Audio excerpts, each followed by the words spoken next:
इस वक्त आप आराम से बैठकर इस वीडियो को देख रहे हैं, मगर मैं आपको कहूँ, आज जिस जगह पर आप बैठे हो वो जमीन आज से करोड़ों साल पहले 8,500 डिग्री के तापमान से उबल रही थी। जिस जगह पर आप बैठे हैं वो जगह लाखों सालों तक बर्फ से ढकी हुई थी। यह दोनों बातें सच है। हाँ, इस 8 मिनट की वीडियो के अंदर आप पृथ्वी के 450 करोड़ के सफर को देखने वाले हैं।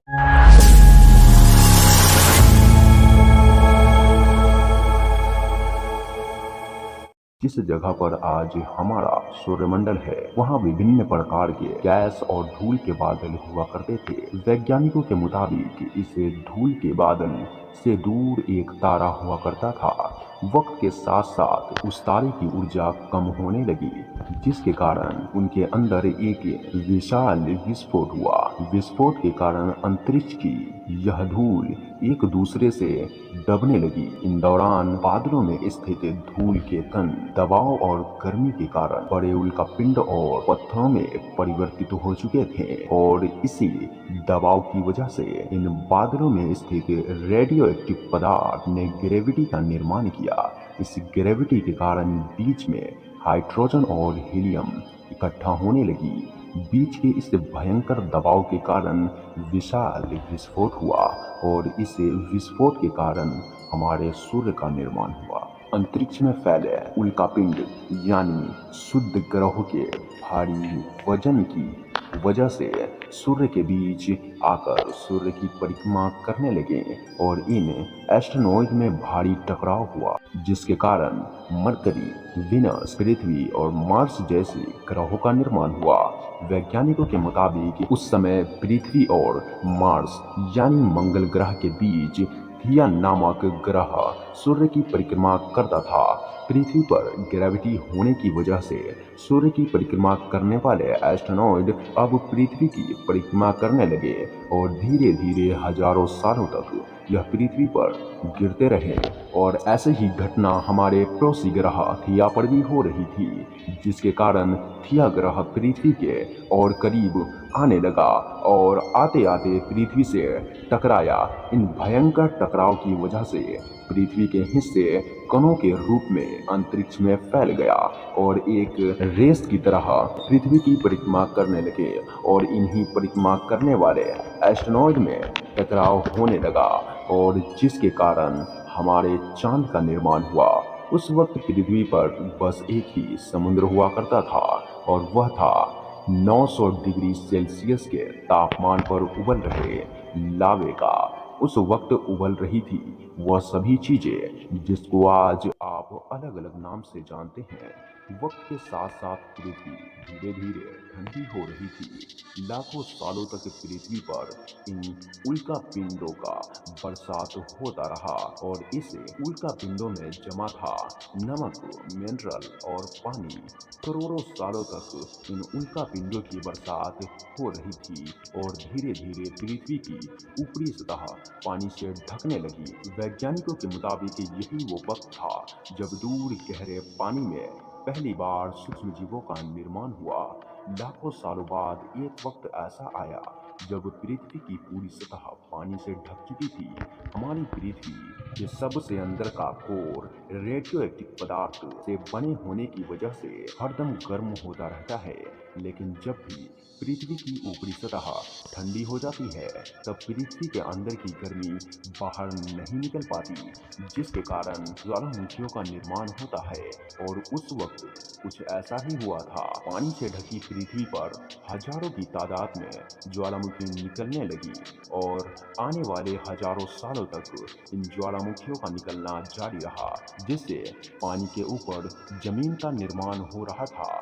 उस वक्त भी पृथ्वी पर वातावरण न होने की वजह से अंतरिक्ष से उल्कापिंडों की बरसात हो रही थी। आज से लगभग 300 करोड़ साल पहले ऐसा वक्त आया, पृथ्वी का वातावरण शांत होने लगा था। ज्वालामुखी निकलना धीरे धीरे बंद हो रहा था, और पृथ्वी पर एक दिन 12 घंटे का हुआ करता था। साल बीतते गए और धीरे धीरे यह सूक्ष्म जीव विकसित होते गए और समूह में रहने लगे। आज से लगभग 250 करोड़ साल पहले पहली बार पृथ्वी पर ऐसे जीवों का निर्माण हुआ जो जीने के लिए पानी के अंदर के मिनरल्स यानी खनिज पदार्थ और धूप का इस्तेमाल करते थे और मल त्याग के रूप में ऑक्सीजन बाहर निकालते थे। इस वक्त तक पृथ्वी पर ज्यादातर ज्वालामुखी निकलने बंद हो गए थे और इन माइक्रो बैक्टीरिया की वजह से वातावरण में ऑक्सीजन की मात्रा बढ़ रही थी। वातावरण में ऑक्सीजन की मात्रा बढ़ने से पृथ्वी का वायुमंडल बनना शुरू हो गया और आने वाले हजारों सालों तक ऑक्सीजन की मात्रा वायुमंडल में बढ़ती रही। इसकी वजह से पृथ्वी का ज्यादातर हिस्से में यह सूक्ष्म जीव फैल गया। हजारों सालों बाद एक वक्त ऐसा आया जब वातावरण में ज्यादा ऑक्सीजन भरने की वजह से यह सूक्ष्म जीव मरने लगे। उस वक्त तक पृथ्वी का वातावरण वायुमंडल ठंडा होने के साथ साथ ऑक्सीजन से भी भर चुका था, जिसके कारण जमीन और वातावरण में स्थित आयरन यानी लोहे के मिनरल्स पानी में मौजूद ऑक्सीजन से रिएक्ट होने लगे और एक वक्त ऐसा आया जब पृथ्वी की जमीन आज के मार्स जैसी लाल हो चुकी थी। वक्त बीतने के साथ साथ धरती के ट्रेंड रोलिंग प्लेट में दरार होने लगी, जिसके कारण पृथ्वी के अंदर का लावा जमीन की तरह कई सालों तक खुला उबलता रहा और यही वो वक्त था जिसके कारण पृथ्वी के वातावरण में कार्बन डाइऑक्साइड की मात्रा बहुत ज्यादा बढ़ गई थी और पृथ्वी पर एसिड की वर्षा शुरू हो गई थी। एसिड की वर्षा की वजह से पृथ्वी का तापमान घटने लगा और पृथ्वी का तापमान इतना घटा कि पृथ्वी के ऊपर मौजूद पानी बर्फ में परिवर्तित होने लगा और पूरी पृथ्वी बर्फ से आमतौर पर जब धरती पर सूरज की किरणें गिरती है तब जमीन उन किरणों को सोख लेती है, मगर यहाँ पूरी पृथ्वी बर्फ से ढक चुकी थी और क्योंकि बर्फ सफेद होता है इसी वजह से सूरज की किरणों पृथ्वी पर गिरती थी, गिरने के बाद वापस लौट जाती थी, जिसकी वजह से कई हजारों सालों तक पृथ्वी इसी तरह बर्फ से ढकी रही। लेकिन फिर हजारों सालों के बाद पृथ्वी के अंदर मौजूद गर्मी ज्वालामुखी के रूप में बाहर निकलने लगी और एक बार फिर से मौजूद बर्फ पिघलने लगी और पानी में मौजूद कुछ सूक्ष्म जीव अब ऑक्सीजन का उपयोग अपने शरीर को जटिल और बड़ा बनाने के लिए इस्तेमाल करने लगे। इस बीच पानी के अंदर छोटे समुद्री पौधे निकलने शुरू हो गए थे बाहर। जैसे जैसे ज्वालामुखी निकल रही थी वैसे वैसे कार्बन डाइऑक्साइड की वजह से वातावरण गर्म हो रहा था। वक्त के साथ साथ बर्फ तो पिघल गई, लेकिन कार्बन डाइऑक्साइड की मात्रा ज्यादा बढ़ने की वजह से एक बार फिर से एसिड की वर्षा शुरू हो गई, जिसके कारण पृथ्वी ठंडी होने लगी और पृथ्वी की ज्यादातर सतह बर्फ से ढक गई और ऐसा कई हजारों सालों तक होता रहा और जिसकी वजह से समुद्री जीव वातावरण के हिसाब से बढ़ने लगे। इस बीच कई सारे जीव और समुद्री जंगल विलुप्त हो गए, मगर जो जीव बच गए वो पृथ्वी के बदलते वातावरण के हिसाब से ढलने लगे और हजारों सालों तक बर्फ की वजह से समुद्री पौधे मरते या सूखते नहीं थे।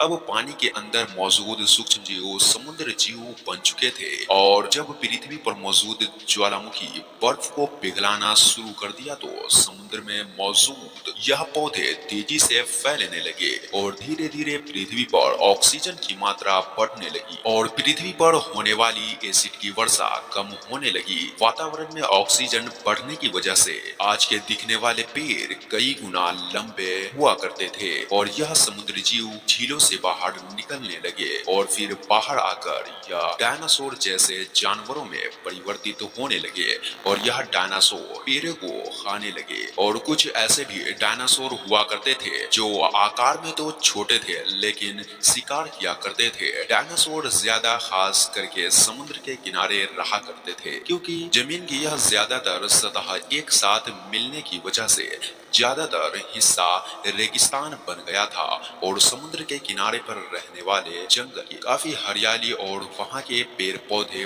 बड़े हुआ करते थे, जिसके कारण काफी लंबे डायनासोर वहां पर रहना पसंद करते थे। इस तरह से हमारे पृथ्वी का निर्माण हुआ। दोस्तों, यह कहानी तो था पृथ्वी और डायनासोर के निर्माण पर, लेकिन अगर आप जानना चाहते हैं कि हम इंसान पृथ्वी पर कैसे आए, तो कमेंट बॉक्स में पार्ट 2 कमेंट जरूर करें। हाँ, ऐसे ही नॉलेजफुल और इंटरेस्टिंग वीडियो के लिए सब्सक्राइब करें हमारे चैनल टेक्नो ज्ञान क्लिप को। मिलते हैं नेक्स्ट वीडियो में, तब तक के लिए जय हिंद।